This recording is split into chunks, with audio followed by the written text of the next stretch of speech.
What's up, everybody? This is ePhoenixN, and I am in search of the perfect game. Talking about, I am doing a mini-series, kind of detailing the different characteristics within games that I think makes a game perfect. I'm going to give examples of the good games, of the games that succeed in this or that don't succeed in it. And so what I mean really is obviously not a specific game. I mean more of the general, what makes the quality of a game good versus bad, and then kind of break it apart and see what areas really affect a game and how they how they work and what it takes to make a game as near perfect as humanly possible. So anyway, I thought it over, and there's 6 parts within a game that have like a large quality on the overall impact of the game. Those are story, difficulty, gameplay, depth, sound, and graphics. So, and just to clear it up, in case you're wondering, this is all pretty much single-player games or co-op campaign games. Definitely not multiplayer. I am not really including that whatsoever. Some games like Fable have co-op multiplayer, but really, if it's co-op, it has to be like the full campaign. You actually have to be able to go through the full extent of the normal campaign within a game. So, alright, let's find out how to get the perfect game. So, the first one I'm going to look at is difficulty. Difficulty might seem like one of the smaller issues within a game and not have that much impact, but realistically, if you think about it, it impacts just about every single thing within a game. How rewarding it is, how frustrating it is, and and some of that has to do with just how the game play, how they decide to make a difficulty, how they decide to gauge the difficulty. Like in Fallout, it's based on like how to find health, ways to build your health up, like stim packs, and how to get to ammo and guns and things like that. And that's what makes the game difficult. And then there's other things like just the strength of the enemy, how much health points they have and things like that. So those are kind of the things that will either make a game really rewarding. If it's fairly difficult, it can be very, very rewarding. If it's not difficult, it's going to be kind of boring. It's going to kind of bland. You're not going to feel satisfied when you beat it because it wasn't that hard. It should you should die multiple times, and the last boss, it should be kind of hard to figure out to beat, but not too hard. But at the same time, there are games that go over the edge and are just way too difficult. Sometimes that's because of gameplay, and sometimes it's because they just want it to be very difficult. Now, some people say that, the very difficult ones, it's okay that they're very difficult because they're meant to be, and you just have to be a hardcore gamer to like it. I understand that. Good for you if you're that hardcore of a gamer that you want to die 30 times every section of the game before it leads to a checkpoint. I'm not one of those people.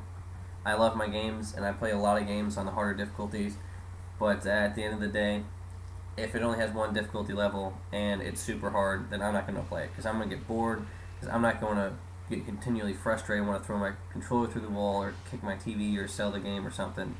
At that point it just fails. At that point, the game has massive faults to it. And if it's so difficult you don't want to play it, it doesn't matter how good the story is. It doesn't matter how good the graphics are. So that's one of the reasons why difficulty is such a big importance within a game. It directly relates to the rest of the game as overall and your enjoyment of the rest of the game. So, that being said, like I said, the games that tend to be too difficult, Ninja Gaiden, Devil May Cry, but on the flip side, the games that tend to be not difficult enough are Fable games. Those are the ones that I kind of latch onto right away. Fable games are great games. I love the games. I was very excited to play Fable 3, and it's they're some of my favorite games throughout my history of gaming. But end of the day, they're so easy. It's when you beat it, it's not like, oh my god, I finally won. It's like, oh, did I really not die the entire campaign? That's not cool, because you don't really get that rewarding experience when you're like, oh, I finally beat it. And so that's something that can really limit a game a lot of times. But and so there's kind of 2 ways to deal with difficulty that I see it. There's try to get a very balanced difficulty, where that means that the difficulty level, it's perfect basically, where A casual gamer can walk on and they'll have difficulty playing, but they'll not get overly frustrated and they can beat it. And a hardcore gamer, it's difficult enough that they can play through it. They're still going to die a few times. They're still going to have to figure out some tricks that aren't like really readily apparent, and it's still a rewarding experience at the end of the day. That's not that easy to do, and there's not that many games that do that flawlessly. Um, yeah, there's not that many games at all. I think that do that flawlessly. I think Fable 3 was one of the better games at that. It was difficult enough that you're definitely going to die, and you're going to, end up running out into the middle of nowhere with not enough supplies and end up getting yourself killed. And a lot of that had to do with strategy. But that's how that game was developed difficulty-wise. So, anyway, the other way that I think is to have a leveling system and a difficulty leveling. What I mean by that, and the key example for me really is Gears of War, where it has casual, I think it has easy, casual, hardcore, insane, or maybe it's just casual, hardcore, and insane. But the casual level, literally, every single person can get that. Every single person can walk up there and beat it. Now, me, I could probably beat it without dying because I played the crap out of the game. In hardcore level, it's difficult enough that it's going to give you a challenge. And like Gears of War 2, I only played hardcore the first time I played it through because I was like, I don't want to play casual, it's too easy. And so that's a big deal. And then lastly, I think one of the big things is that there's like the insane mode, which is super frustrating if like you're a casual gamer and you want to get on. That's going to drive you crazy and you're never going to finish the game probably.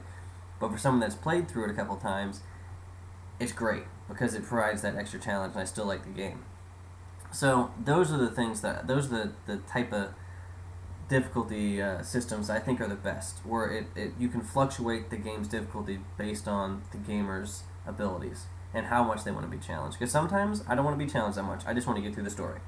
And sometimes I really want to be challenged. I want a hard difficulty. So that's kind of my general thought process on the difficulty level.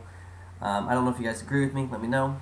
And I will be on with the next of the series. Continuing my search for the perfect game. Alright guys, this is ZPhoenixN. See y'all later.